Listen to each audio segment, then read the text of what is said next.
Hi friends, welcome back to our channel. అందరికి నమస్కారం. చాలా మంది మనకు క్వశ్చన్ చేస్తున్నారు ఎక్కడంటే గ్రూప్లలో డైరెక్ట్ వీడియో చేద్దామని చూస్తున్నా. కొంతమంది డ్రైవర్లకు హైదరాబాద్లో అసలు ఏం జరుగుతుందో కూడా తెలియదు.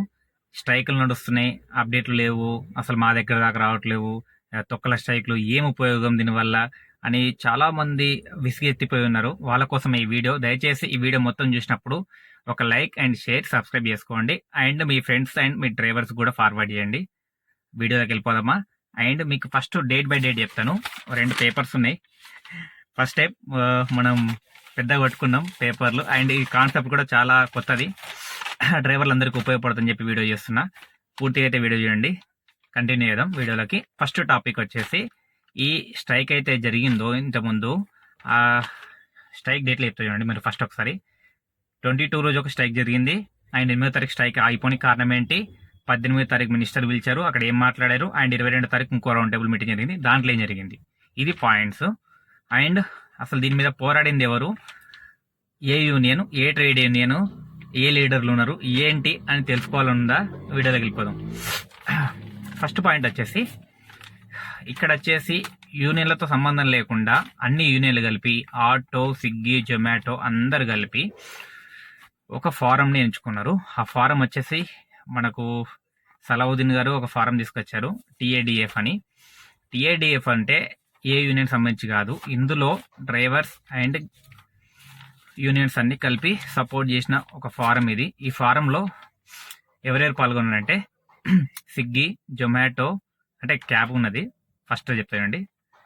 ఆటో వాళ్ళు అండ్ క్యాబ్ వాళ్ళు, తర్వాత Swiggy, Zomato, Blinkit, Porter, urban club, ఇంకా తదితర కంపెనీలు, యాప్ బేస్డ్ కంపెనీలు, వాళ్ళందరూ మీటింగ్కి వచ్చారు. డ్రైవర్లైనా అండ్ ఈ కంపెనీ వాళ్ళ ఎగ్జిక్యూటివ్ మేనేజర్లు అయినా లేదంటే ఆఫీసర్స్ అయినా వాళ్ళు వచ్చారు మీటింగ్కు. దీని గురించి మొత్తం చెప్తాను చూడండి. ఇది వచ్చేసి మనకు ఒక గ్రూప్గా ఫామ్ అయినాం. 11వ తారీఖు రౌండ్ టేబుల్ మీట్ పెట్టుకున్నాం. రౌండ్ టేబుల్ మీటింగ్ అంటే దీంట్లో అందరూ వచ్చారు. ఆటో వాళ్ళు ఆల్రెడీ ఒక వీడియో చేసి పెట్టాం, సలావుద్దీన్ గారు మాట్లాడింది. ఆ వీడియో కావాలంటే మీకు కింద కామెంట్లు ఇస్తాను, చూడండి.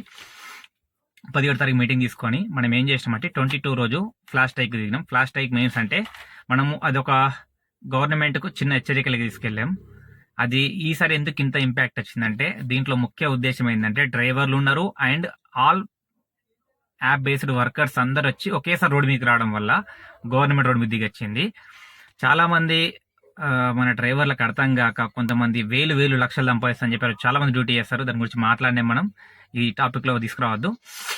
ఆ రోజు వచ్చేసి 22 రోజు అంగా స్ట్రైక్ మనం ఏదంటే ఫ్లాష్ స్ట్రైక్ చేసినప్పుడు మార్నింగ్ 6 నుంచి ఈవినింగ్ 6 వరకు చేస్తాం. గవర్నమెంట్ చాలా నష్టపోయింది అండ్ సెన్సెక్స్ కూడా బాగా పడిపోయినాయి కంపెనీలకు. తర్వాత ఏమైందంటే 22 రోజు మన డ్రైవర్లు అంటారు ఒకరోజు చేయడం వల్ల మీతో ఏమొరిగింది, ఏమైంది, అంకర్ అయిందని మాట్లాడారు. తర్వాత మనకు ఆగస్ట్ 8వ తారీఖు మనం ఏ డిమాండ్స్ గవర్నమెంట్ నుంచి రాకపోతే టైం ఇచ్చినాం. ఏ డిమాండ్స్ రాకపోతే 8వ తారీఖు అంగా స్ట్రైక్ వెళ్దాం అనుకున్నాం.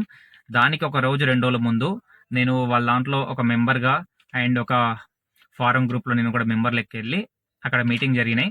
ఒక రోజు ముందు మీటింగ్ జరిగితే ఏమన్నారంటే చూద్దాం, మనకు 2 రోజులు టైం ఉంది, ఏ 2 రోజులు ఒక రోజు ముందు పిలవకపోతారు మన గవర్నమెంట్, మనం మాట్లాడకపోద్దని సలావుద్దీన్ గారు చెప్పారు. అనుకున్నట్టే మనకు 7th రోజు అనుకోకుండా మీటింగ్ పెట్టారు. ఆ మీటింగ్ నేను వెళ్ళాను. ఆ మీటింగ్లో అప్డేట్స్ కూడా చెప్తా చూడండి. ఈ మీటింగ్లో వచ్చేసి ఫస్ట్ టీఏడిఎఫ్కి సపోర్ట్ చేసిన యూనియన్స్ చెప్తాను, ఎవరెవరు సపోర్ట్ చేస్తారని. దాన్ని బట్టి మనం పాయింట్లకు వెళ్దాం. ఫస్ట్ వచ్చేసి టీజీపీడబ్ల్యూ అంటే సలావుద్దీన్ అన్న గారిది. సెకండ్ వచ్చి సిఐటియు. థర్డ్ వచ్చి BRITU. Fourth one TRSKU. Fifth one INTCF. తర్వాత 6 IWF. 7th TMCDA. 8th one TGFWDA. 9th one IFAT. తర్వాత తదితర trade unions and association workers and civil society. Okay, కొంచెం నేను ఫస్ట్ టైం కాబట్టి ఇవన్నీ చూసి మాట్లాడుతున్నాను, ఎందుకంటే కొంచెం మిస్టేక్ అయినా ఇబ్బంది అవుతుంది కాబట్టి నేను కెమెరా చూసి మాట్లాడతలే. కామెంట్ చేయడం వల్ల కెమెరా చూసి మాట్లాడతలేదని బాగా నీరసంగా ఉన్న వీడియో తీస్తున్నా, అందరికి అర్థం కానీ టైం కుదరట్లేదు. రేపు మళ్ళీ personal trip continue 1 month. Meeting ఏం జరిగింది చెప్తా చూడండి. ఇంతమంది సపోర్ట్ చేసిన మీటింగ్, దీంట్లో ఒక్క ట్రేడ్ యూనియన్కి సంబంధించింది కాదు, ఇది ఫారం. అందరికి ఒక అవగాహన వచ్చింది అనుకుంటున్నా. దీంట్లో ఏ లీడరు ఎవ్వరు లేరు, డ్రైవర్లు, లీడర్లు అందరు కలిసి పోరాటం ఇది టీఏడిఎఫ్ అంటే. ఓకే, దీంట్లో ఎవరికి వ్యక్తిగతంగా అయితే ఏం లేవు. ఇక దాని తర్వాత కుర్చీలాట ఎట్లా ఉంటుంది తెలిసిందే. యా తర్వాత వచ్చేసి మనకు 7th రోజు మీటింగ్ జరిగిందని చెప్పే కదా. మీటింగ్ వచ్చి ఫస్ట్ మీటింగ్ లేబర్ ఆఫీస్లో జరిగింది. లేబర్ ఆఫీస్లో ఏం జరిగిందో చెప్తాను చూడండి. ఆ రోజు నేను కూడా అటెండ్ అయినా, బట్ చాలా రోజులైంది కాబట్టి 1-2 సార్లు చూసి చెప్తాం. లేబర్ ఆఫీస్లో లేబర్ ఆఫీసర్ వచ్చారు అండ్ ట్రాన్స్పోర్ట్ డిపార్ట్మెంట్ వాళ్ళు వచ్చారు. తర్వాత ఓలా, ఊబర్, ర్యాపిడో నా కొడుకు రాలేడు అని గురించి తర్వాత మాట్లాడదాం. తర్వాత వీళ్ళు ఫిజికల్గా వచ్చారు, ఐ మీన్ ఆఫీస్కి వచ్చారు, లేబర్ ఆఫీస్కు మీటింగ్లో అటెండ్ అయ్యారు. ఈ మీటింగ్లో సలావుద్దీన్ గారు అండ్ తదితర డ్రైవర్లు, ఆటో డ్రైవర్లు, స్విగ్గీ, జొమాటో మెంబర్స్ వచ్చారు. ఆ మీటింగ్లో ఏంటంటే లిమిటెడ్ పీపుల్స్ ఎలౌడ్ ఉంది కాబట్టి ఒక 20 to 30 మెంబర్స్ లోపలికి వెళ్ళారు పేరు ప్రకారం. మనకు సెకండ్ మీటింగ్ వచ్చి సెక్రటరీ జరిగింది, అది కూడా చెప్తా. ఫస్ట్ మీటింగ్ వచ్చి లేబర్ ఆఫీస్లో ఏం జరిగింది చెప్తా చూడండి. దయచేసి వీడియో అయితే పూర్తి చూడండి నా, చూడకుండా కామెంట్లు చేయకండి. ఎంత ఓపికతో చేస్తున్నాం మీకు తెలియదు. ఇది రాయడానికి దగ్గర నాకు 4 hours పట్టింది. వీడియో అయితే ఒక 40 to 50 minutes పడుతుంది కాబట్టి నా కష్టాన్ని చూసి కొంచెం 10 మందికి షేర్ చేయండి, ఎందుకంటే 10 మంది డ్రైవర్లకు అర్థమవుతుంది. చలో పాయింట్లోకి వెళ్తే, మీటింగ్లో వచ్చి ట్రాన్స్పోర్ట్ డిపార్ట్మెంట్ వాళ్ళు వచ్చారు. అట్లనే లేబర్ ఆఫీస్ వేరు, ట్రాన్స్పోర్ట్ డిపార్ట్మెంట్ వేరు. ట్రాన్స్పోర్ట్ ఆఫీసర్ సార్ వచ్చేసి రాలేకపోవడం వల్ల వాళ్ళ అసిస్టెంట్ ఎవరో పంపించినట్టున్నారు. ఆయన పేరు అడగలేను, సారీ ఏమనుకోకండి. యా మనకు వచ్చి ట్రాన్స్పోర్ట్ డిపార్ట్మెంట్లో లేబర్ ఆఫీస్లో మీటింగ్ జరిగినప్పుడు ట్రాన్స్పోర్ట్ డిపార్ట్మెంట్ నుంచి ఒక ఇన్స్పెక్టర్ వచ్చారు. లేబర్ ఆఫీస్లో చర్చలు జరిగినాయి 7th రోజు. అక్కడ మనము ఏం మాట ఇచ్చామంటే, మాకు ఒక ఫిక్స్డ్ రేట్ కార్డు కావాలంటే ఓలా ఊబర్ వీళ్ళిద్దరు ఏమన్నారంటే, గవర్నమెంట్ ఏదైతే రేట్ కార్డు ఇస్తుందో ఆ రేట్ కార్డు మేము అగ్రీ అవుతాం అని చెప్పారు. బట్ గవర్నమెంట్ ఏంటంటే ఇయ్యనికి రెడీ ఉన్నా ఇక్కడ ఒక చట్టం రావాలి. ఆ చట్టం రాకపోతే ఏంటంటే ఈ రోజు మట్టుకే ఉంటుంది రేటు. 4 రోజుల తర్వాత ఏమవుతుంది, వాళ్ళు కోర్టులో అప్పీల్ వేసుకుంటారు. ఓలా, ఊబర్, ర్యాపిడో కంపెనీలు ఏవైనా స్విగ్గీ, జొమాటో కంపెనీస్ ఉన్నాయో మనం ఒక రేట్ కార్డ్ వచ్చిన తర్వాత వాళ్ళు మేము ఇయ్యలేమని చెప్పి మనం గట్టిగా మాట్లాడానికి కూడా గవర్నమెంట్ దగ్గర ఛాన్స్ లేదు. కాబట్టి ఎందుకు ఛాన్స్ లేదని ఒక డౌట్ రావచ్చు. ఆ డౌట్ నేను చెప్తా కదా, వినండి. ఎందుకంటే ఏదైతే ఓలా, ఊబర్, ర్యాపిడో తదితర కంపెనీలు ఉన్నాయో హైదరాబాద్లో రిజిస్టర్ అయ్యి లేవు. ఇవి సెంట్రల్లో రిజిస్టర్ అయినాయి. సెంట్రల్ గవర్నమెంట్ రూల్ ప్రకారం వాళ్ళు ఇష్టమైన రేట్ నడిపిస్తున్నారు. అదే స్టేట్ గవర్నమెంట్లో రిజిస్టర్ కావాలంటే అప్పుడు ఏమవుతుందంటే, తెలంగాణలో ఏదైతే రేట్ కార్డ్ ఫిక్స్ చేస్తున్నామో అన్ని ప్లాట్ఫామ్స్కు, ఆటోకైనా, కార్కైనా, స్విగ్గీ, జొమాటోకైనా ఒక రేట్ కార్డ్ ఫిక్స్ చేసిన ఒక గవర్నమెంట్ ఆ రేట్ కార్డ్స్ వచ్చినట్టు ఇవ్వాలి. అది ఒక డిమాండ్. దానివల్ల కొంచెం లేట్ అవుతుంది, అది గమనించండి అందరూ.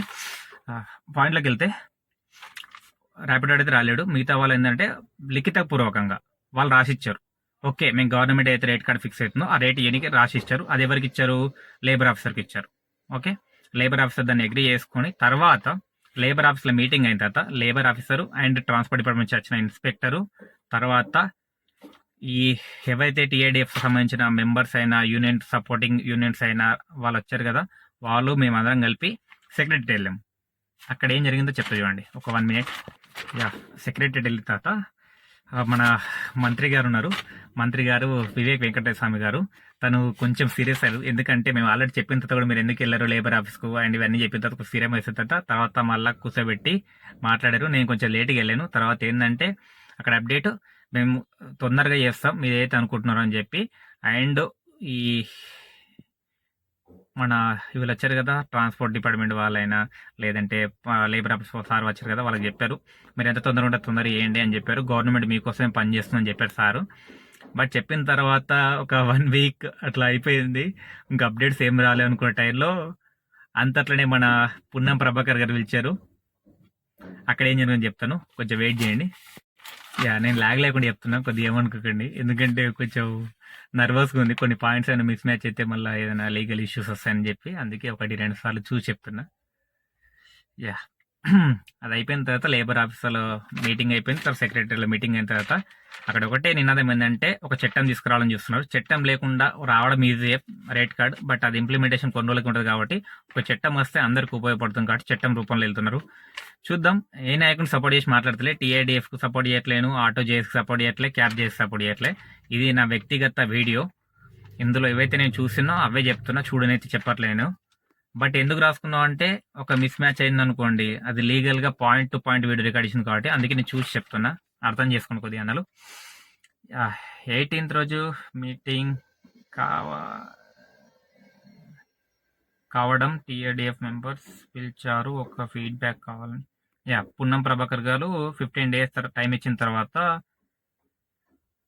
18th రోజు మీట్ కావాలని చెప్పారు టీఆర్డీ మెంబర్స్కు అని చెప్పారు. నాకు ఒక ఫీడ్బ్యాక్ కావాలని, ఎవరైతే డ్రైవర్లు అయినా ట్రేడ్ అని ఉందో ఒక ఫీడ్బ్యాక్ కావాలని ట్రాన్స్పోర్ట్ డిపార్ట్మెంట్ నుంచి అక్కడ సబ్మిట్ చేయడానికి.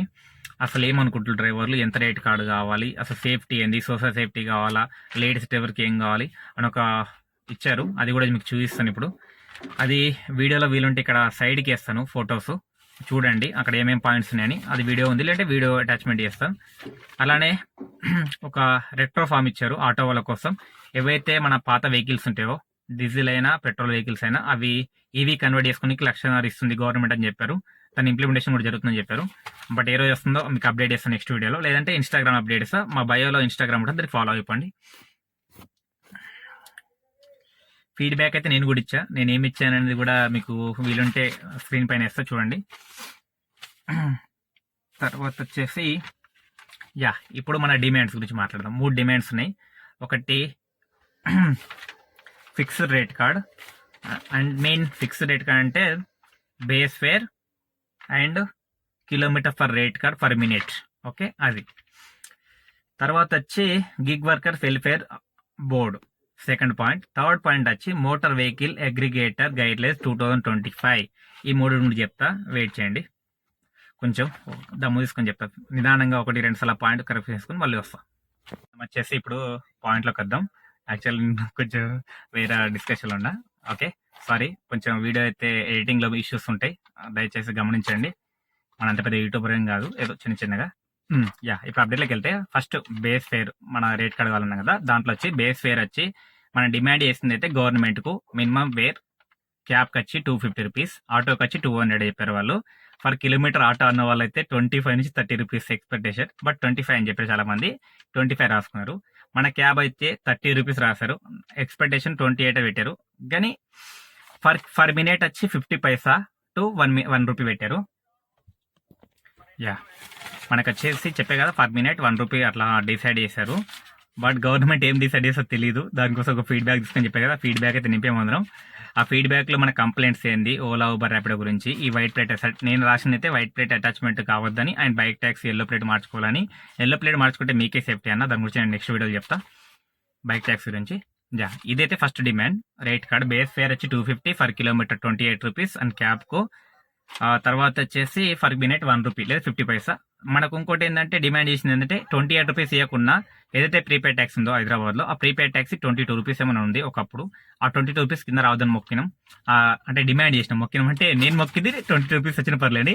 మన టీఆర్డీఎఫ్ వాళ్ళు అయితే డిమాండ్ చేసింది 22 రూపీస్ బిలో కావద్దని లెక్కల పూర్వకంగా రాసిచ్చారు వాళ్ళు, ఓలా ఊబర్ ర్యాపిడో వాళ్ళకు అండ్ ట్రాన్స్పోర్ట్ డిపార్ట్మెంట్ వాళ్ళకు. చెప్పినట్టే సరే అని చెప్పారు. ఈ ర్యాపిడో నా కొడుకు అయితే రాలేడు మీటింగు, దొంగ నా కొడుకు అని కూడా చెప్తా. తర్వాత వచ్చేసి గిగ్ వర్కర్స్ వెల్ఫేర్ బోర్డ్. దీంట్లో ఏమేమి బెనిఫిట్స్ ఉన్నాయి డ్రైవర్లకు, దీనివల్ల ఉపయోగం ఏంటి, అసలు ఇది వస్తే ఏం జరుగుతుంది అని చెప్తా చూడండి. ఫస్ట్ పాయింట్ వచ్చేసి ఏదైతే గిగ్ వర్కర్స్ చట్టం ఉందో వెల్ఫేర్ బోర్డుది, దీంట్లో ఓలా ఊబర్ ర్యాపిడో స్విగ్గీ జొమాటో ఏవైతే కంపెనీలో అన్ని ఈ అండర్లోకి రావాలి, అంటే రిజిస్టర్ అవ్వాలి. రిజిస్టర్ అయితే మనకి ఎన్ని బెనిఫిట్స్ ఉన్నాయి చెప్తా చూడండి. ఫస్ట్ బెనిఫిట్ వచ్చి ఐడిల్ బ్లాక్ అవ్వవు, ఇది మేము చేస్తుంది. దీనివల్ల ఇంత లేట్ అవుతుంది, అది గమనించండి. డ్రైవర్లు అందరైనా స్విగ్గీ జొమాటో చేసేటోళ్ళైనా ఒకటి గమనించండి, ఎందుకు లేట్ అవుతుంది అంటే రేట్ కార్డ్ ఇష్యూ. ఇది మెయిన్ రీజన్. ఏవైతే కంపెనీలు ఉన్నాయో యాప్ బేస్డ్ కంపెనీలు, ఇవన్నీ తెలంగాణ గిగ్ వర్కర్స్ వెల్ఫేర్ బోర్డులో రిజిస్టర్ అవ్వాలా. ఒకవేళ కాకపోతే మనకు ఈ బెనిఫిట్స్ రావు, మన లైఫ్ మొత్తం నాశనం అవుతుంది. అది కొంచెం అర్థం చేసుకోండి. ఇప్పుడు ఎట్లా ఉన్నామో దానికి విచిత్రంగా అవుతాం ఫ్యూచర్లో. ఈ వైట్ ప్లేట్ వచ్చేసి వెహికల్స్ అటాచ్మెంట్ అవుతాయి, బైక్లు అవుతాయి, బైక్లు అయినా ప్రాబ్లం లేదు, కార్లు కూడా అవుతాయి ఫ్యూచర్లో. అందుకే ఈ చట్టం తీసుకొస్తున్నారు, కొంచెం గమనించండి అందరూ. దీంట్లో బెనిఫిట్స్ వచ్చి ఇన్సూరెన్స్. ఫస్ట్ వచ్చేది డ్రైవర్కి ఇన్సూరెన్స్, హెల్త్ ఇన్సూరెన్స్ వస్తుంది, యాక్సిడెంట్ ఇన్సూరెన్స్ వస్తుంది. హెల్త్ వచ్చి అప్ టు 5 lakhs ఉంది, యాక్సిడెంట్ కూడా సేమ్ అంతే 5 lakhs. అది చెప్పారు, బట్ ఫిక్స్డ్ అమౌంట్ కాదు. ఇప్పుడు తెలంగాణ గవర్నమెంట్ మాట్లాడుతుంది, మేబీ September 1st కల్లా అప్డేట్ వస్తుంది. అప్డేట్ అని మళ్ళీ ఒక వీడియో చేస్తా. ప్రజెంట్ వచ్చి యాక్సిడెంటల్ ఇన్సూరెన్స్ ఉంది అండ్ చట్టబద్ధం అంటే సోషల్ సెక్యూరిటీ. తర్వాత వచ్చి హెల్త్ ఇన్సూరెన్స్ వస్తుంది అని చెప్పే కదా, అండ్ బీమా వస్తుంది, ఈఎస్ఐ పిఎఫ్ వస్తున్నాయి. దీంట్లో అప్ టు 5 lakhs అయితే ఉంటుంది కంపల్సరీ. తర్వాత గిగ్ వర్కర్స్ యాక్ట్ ప్రాసెస్లో ఉంది, గైడ్ లైన్స్ ఫైనలైజ్ చేసినట్టు నివేదిక లేదు. ఓకే, ఇదైతే కన్ఫర్మ్, నివేదిక అయితే రాలేదు, చేస్తున్నారు. అది ఫస్ట్ తర్వాత డిసైడ్ అయ్యి చెప్తారు మేబీ. మీటింగ్ ఉంది ఫస్ట్. తర్వాత చూద్దాం, మీటింగ్ వెళ్ళుంటే మనం కూడా వెళ్తే లైవ్ అప్డేట్ ఇస్తా. థర్డ్ పాయింట్ వచ్చేసి motor vehicle aggregator guidelines 2025. చాలా మందికి తెలియదు ఇది ఒకటి, నాకు కూడా తెలియదు ముందు. దీని గురించి కూడా మాట్లాడదాం, పాయింట్లోకి వెళ్దాం. ఒకసారి నేను క్రాస్ క్వశ్చన్ చేసుకుంటా. ఫస్ట్ పాయింట్ వచ్చేసి ఇందా చెప్పా కదా, నాన్ కమర్షియల్. ఈ వెహికల్ గైడ్ లైన్స్ ప్రకారం ఓలా, ఊబర్, ర్యాపిడో కంపెనీలు, ఏ కంపెనీలు అయినా, యాప్ బేస్డ్ కంపెనీలు రిజిస్టర్ కావాలని చెప్పే కదా, దీంట్లో కూడా రిజిస్టర్ కావాలా. ఇది ఒక సపరేట్ బోర్డు, అది ఒక సపరేట్ బోర్డు, రెండు వేరు. దీంట్లో దాంట్లో కాకుండా మనకు బెనిఫిట్స్ రావు. ఈ ఏవైతే కంపెనీలు ఉన్నాయో రెండిట్లో రిజిస్టర్ అవ్వాలి. తెలంగాణ గవర్నమెంట్లో ఈ రెండు శాఖల్లో రిజిస్టర్ అయితే మనకు బెనిఫిట్స్ చాలా ఉన్నాయి. అది కొంచెం గమనించి మీరు వీడియో ఎంత వీలుంటే అంతమంది షేర్ చేయండి. ఇది ఒకటే నా అంబీర్ రిక్వెస్ట్, వేరేది ఏం లేదు. ఫస్ట్ పాయింట్ వచ్చేసి చెప్పే కదా, non commercial vehicle and bike and white plate ఇవి కూడా అటాచ్మెంట్ కాకుండా బ్యాన్ చేయడానికి ఇది ఒక చట్టం వస్తుంది. మరి బైక్ ట్యాక్సీలు ఏం పాపం చేసేయాలంటే అన్న, బైక్ ట్యాక్సీ పాపం ఏం చేయలేరన్న. ఒకటి చెప్తున్నా చూడండి, ఏవైతే బైక్ క్యాబ్ నడుపుతున్నారో మీరు పొట్ట తిప్పల కోసం చేసుకుంటున్నారు అనుకుంటే తెలంగాణకు ట్యాక్స్ కట్టండి. తెలంగాణ కదా, ఏ స్టేట్ అయినా పర్లేదు ట్యాక్స్ కట్టి నడుపుకోండి, దానికి ఎల్లో ప్లేట్ చేసుకోండి. ఇక్కడ ఏమవుతుందంటే కొంతమంది లైఫ్ కోసం చేసేవాళ్ళు ఉంటారు, కొంతమంది ప్యాషన్ కోసం చేస్తారు, కొంతమంది పూర్వీల కోసం చేస్తున్నారు. వాళ్ళందరికీ అరికట్టడానికి ఇది ఒకటి. ఇంకోటి ఏంటంటే, మీరు ఏదైతే వైట్ ప్లేట్ మీద నడుపుతున్నారో బైక్ ట్యాక్సీ, ఒకవేళ యాక్సిడెంట్ అయినప్పుడు మీకు ఇన్సూరెన్స్ అది క్లెయిమ్ కాదు, కంపెనీ ఇస్తుంది మీకు. అన్నా